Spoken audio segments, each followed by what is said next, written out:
यदि आप संन्यास आश्रम में हैं तो उसके बाह्य नियमों का सांगोपांग पालन करें, क्योंकि ये न भूलें कि आपके पीछे चलने वाले भी बहुत से संन्यास आश्रमी साधक हैं जो आपके व्यवहार की ही नकल करेंगे। भले ही पूर्व के आचार्यों ने भली भांति त्याग एवं तप का खूब प्रदर्शन किया हो, लेकिन आपके पीछे चलने वाले साधक आपके ही व्यवहार को प्रमाण मानेंगे। वर्तमान का व्यवहार जो देखने में आता है, जितना प्रभाव चित्त पर वह डालता है उतना अतीत का नहीं। इसलिए ऐसा त्याग में व्यवहार करें कि पूर्वाचार्यों का जप तप योग त्याग वैराग्य आदि प्रत्यक्ष दिखने लगे। आपके व्यवहार को देखकर आपके अनुयायी पूर्वाचार्यों के तप एवं त्याग की हंसी न करें। अब आगे देखें कि भगवान कैसी गोपनीय बात खोल रहे हैं। आत्मज्ञानियों की कहानी कहते कहते प्रभु ने अपनी कहानी कहनी शुरू कर दी। वे सद्गुरु हैं, अतः अपने शिष्य को अंधेरे में क्यों रखेंगे। वे यह बता रहे हैं कि मैं तो आत्मरूप ही हूँ। मेरे लिए तो जगत में कोई वस्तु विषय एवं पदार्थ अप्राप्त नहीं है, तो भी तो गृहस्थाश्रमी जीवन जी ही रहा हूँ। यही नहीं, मैं तो अति सावधानी पूर्वक अपने स्वरूप को छिपाते हुए व्यवहार कर रहा हूँ। यदि कर्मों को त्याग कर सदा अपने स्वरूप में रहकर ज्ञान समाधि में पड़ा रहूं तो सभी मेरा अनुसरण करने लग जाएंगे। हे पार्थ, मैं यदि गृहस्थ आश्रम धर्म के अनुरूप व्यवहार न करूं तो सभी छिन्न भिन्न हो जाएंगे और वर्ण संकरता का करने वाला एवं प्रजा को नष्ट करने वाला माना जाऊं। जिस प्रकार माँ बेटे के प्रेम में आती है तो उसके स्तनों से दूध बरसने लगता है, ठीक उसी प्रकार सद्गुरु जब प्रेम में भर जाता है तो वह आत्मज्ञानी होने की घोषणा शिष्य के सामने कर बैठता है। वही स्थिति यहाँ भगवान की हो गई है।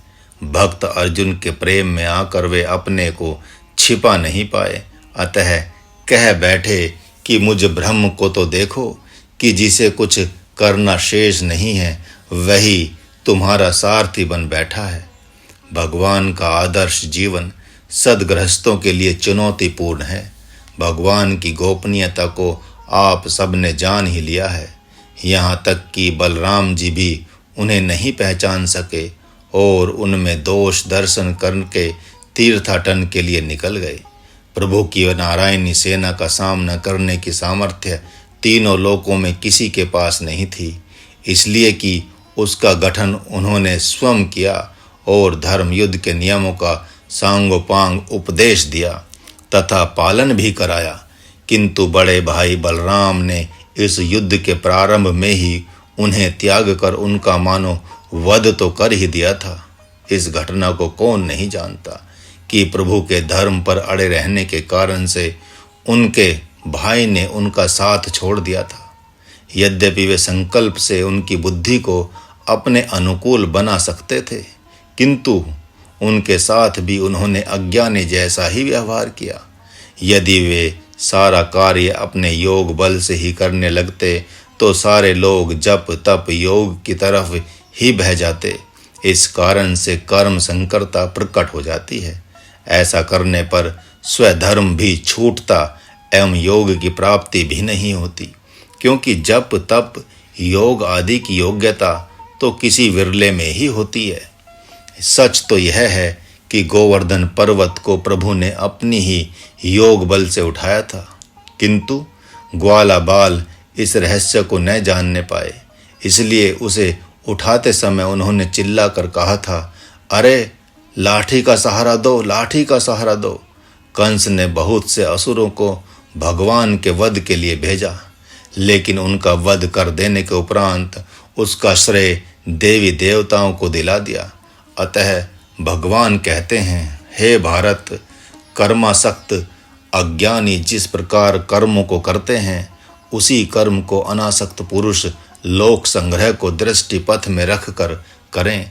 इतना ही नहीं, आत्म स्वरूप में स्थित हुआ पुरुष अज्ञानियों की बुद्धि में भ्रम पैदा न करे, बल्कि इसके विपरीत समस्त शास्त्रीय कर्मों को भली भांति करता हुआ उनको भी ऐसा ही करने की प्रेरणा दें।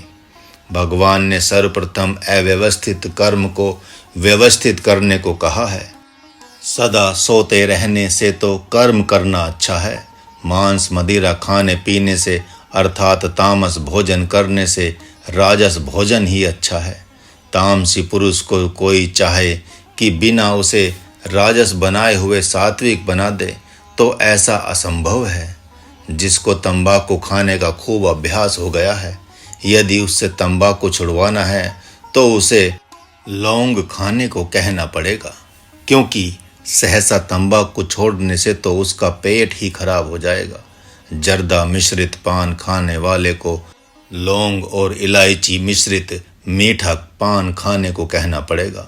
जो उपन्यास पढ़ने का आदी है उसे रघुवंश महाकाव्य पढ़ने को कहना पड़ेगा। श्रृंगारिक बातों को काटने के लिए भगवत श्रृंगार में ग्रंथ तो है ही। अशुद्ध आसक्ति को शुद्ध आसक्ति से और शुद्ध आसक्ति को विशुद्ध आसक्ति से काटा जा सकता है। आसक्ति की काट अनासक्ति तो है, लेकिन आसक्ति और अनासक्ति के बीच में शुद्ध विशुद्ध एवं परम शुद्ध आसक्ति की व्यवस्था करके तब अनासक्ति की बात की जाएगी। माता पिता के प्रति क्षुद्र जीव भाव हो गया है तो यही कहना पड़ेगा कि ये तो देवता ही हैं। उनके प्रति देव भाव में आसक्ति हो जाए तो कहना पड़ेगा ये तो भगवान के ही 5 मुख हैं, 5 अंग हैं। यदि ऐसी आसक्ति हो जाए तो कुछ महीनों वर्षों के उपरांत कहना पड़ेगा कि ये साक्षात ब्रह्म के सगुण रूप हैं। हाँ, यह बात अलग है कि ब्रह्म के तामस राजस एवं सात्विक रूपों में से विषय होने से कहना पड़ेगा कि ये तामस ब्रह्म है या राजस ब्रह्म है। यदि माता पिता आध्यात्मिक साधक हैं तो उनके लिए कहना होगा कि ये ब्रह्म के सात्विक सगुण रूप हैं। जब इस सात्विक सगुण रूप में आसक्ति हो जाए तो उस विशुद्ध आसक्ति की काट के लिए कहना पड़ेगा कि ब्रह्म के सात्विक रूप की ही उपासना करते रहोगे। तो जिज्ञासु के द्वारा कौतूहल से पूछने पर भी फिर मैं किसकी उपासना करूं, तो वहां कहना पड़ेगा कि निर्गुण निराकार ब्रह्म की उपासना करो। जब निर्गुण निराकार ब्रह्म में बुद्धि स्थित हो गई तो कहना पड़ेगा कि वह पर ब्रह्म परमात्मा शुद्ध सच्चिदानंद घन परम चैतन्य आत्मा तुम ही हो। इस ढंग से असाधक को साधक बनाया जा सकता है, साधक को सिद्ध साधक बनाया जा सकता है तथा सिद्ध को परम सिद्ध बनाया जा सकता है। कोई कुएं में गिर गया तो उसे रस्सी डालकर निकालना पड़ेगा।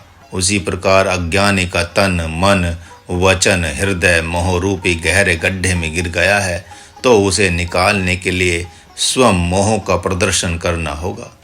एक दिन हीरालाल पटेल से पूछा, कभी संन्यास लेने के लिए मन किया? क्योंकि बाल बच्चे तो अब बहुत सुखी हैं, किसी बात का अभाव नहीं है। तो उन्होंने कहा, इस 50 साल की उम्र में भी कभी संन्यास की कामना नहीं हुई। महाराज ने कहा, अपने खेत पर झोंपड़ी बनाकर रहिए और वहीं पर अपने बच्चों के फसल की रखवाली करते हुए भजन करिए। भजन करते करते ही बीच बीच में ओंकारेश्वर या ऋषिकेश चले जाया करें। वहाँ जब तक मन लगे तब तक रहें और पुनः जब विशेष बाल बच्चे याद आएं तो लौट आया करें। जब वे कुछ विशेष राय लें तो दे दिया करें और नहीं तो साधना भजन करते रहें।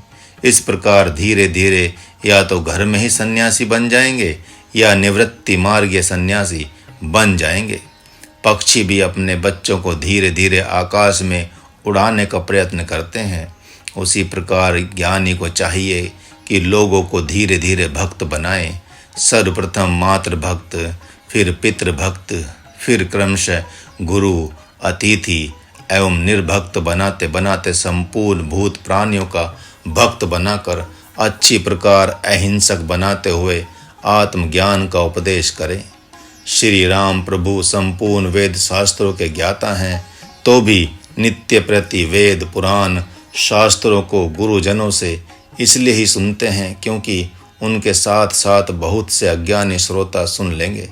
आजकल तप, स्वाध्याय, ईश्वर प्रणिधान, शौच, संतोष आदि नियम तथा अहिंसा, अस्त्य, ब्रह्मचर्य आदि व्रतों को बिना पालन कराए ही सीधे ध्यान योग की लोग बात करने लगे हैं। इसी को कहते हैं बुद्धि में भ्रम पैदा करना। एक प्रवक्ता मंच पर चिल्ला चिल्ला कर कह रहे थे कि मुझे तो गुरुजी ने कुछ ही दिन में आत्मज्ञान दे दिया। उसी आत्मज्ञान को मैं इस मंच से आप लोगों को दे रहा हूँ। उस आत्मज्ञान को मैं राजयोग के द्वारा दूंगा। आप खूब खाएं, पिएं, सोएं, जागें, ऐशो आराम करते रहें, लेकिन राजयोग में प्रतिष्ठित हो जाएं।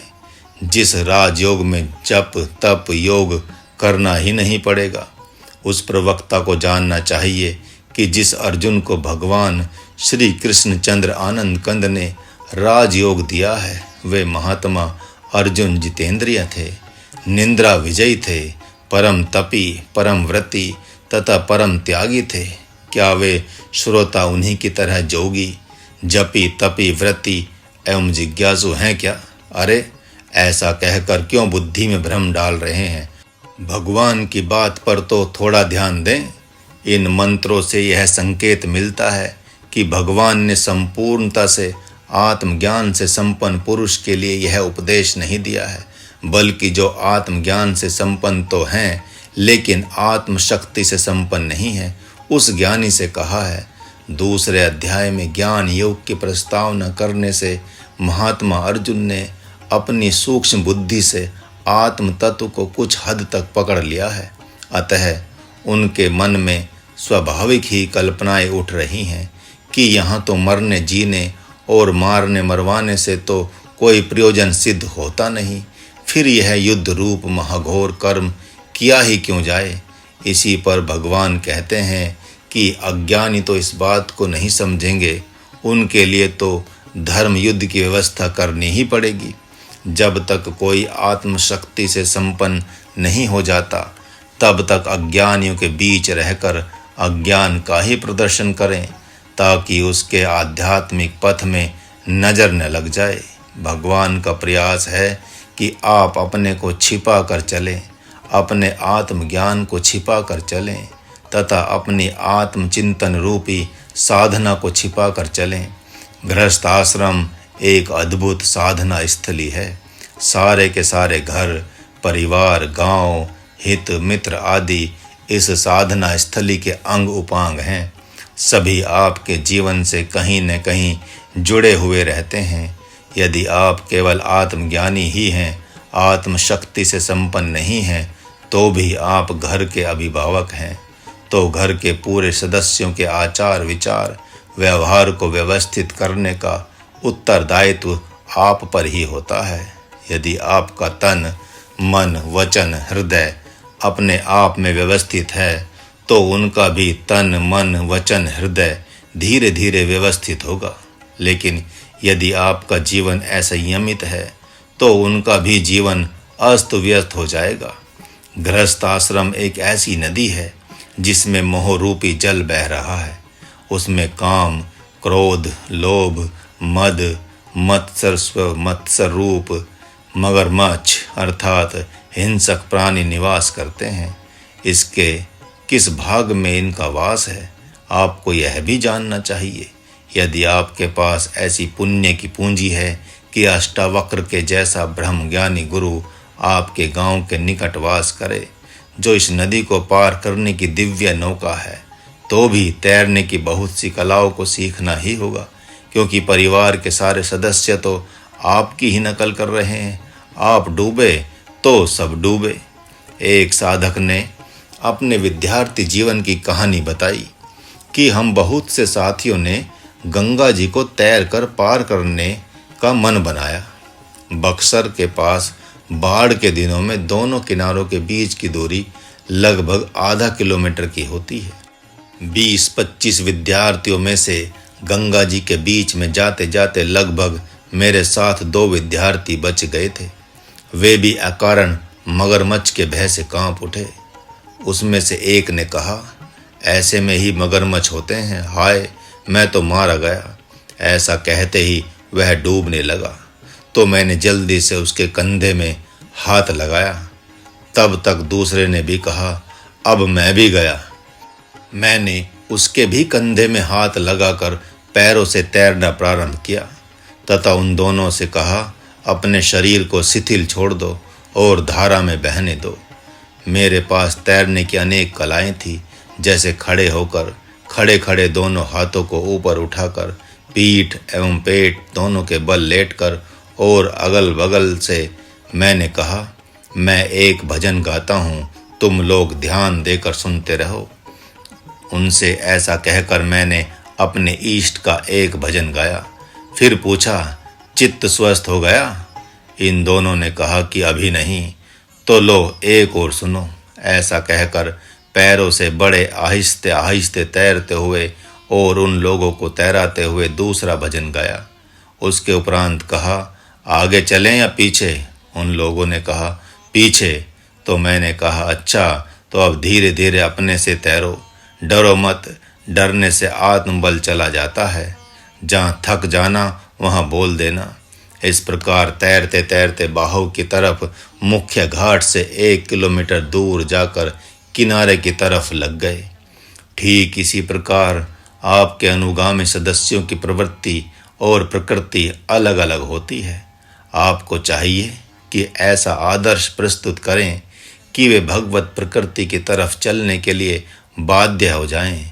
वंशानुगत प्रकृति की परंपरा विशेष देखी जाती है। यदि आप चाहते हैं कि मेरे बाल बच्चे अनाप शनाप न खाएं पिएं, तो सर्वप्रथम वैसा आपको करना होगा। ऐसा देखा जाता है कि वेश्यागामी पिता के बच्चे वेश्यागामी, चोर के चोर तथा भगवत भक्त के भगवत भक्त होते हैं।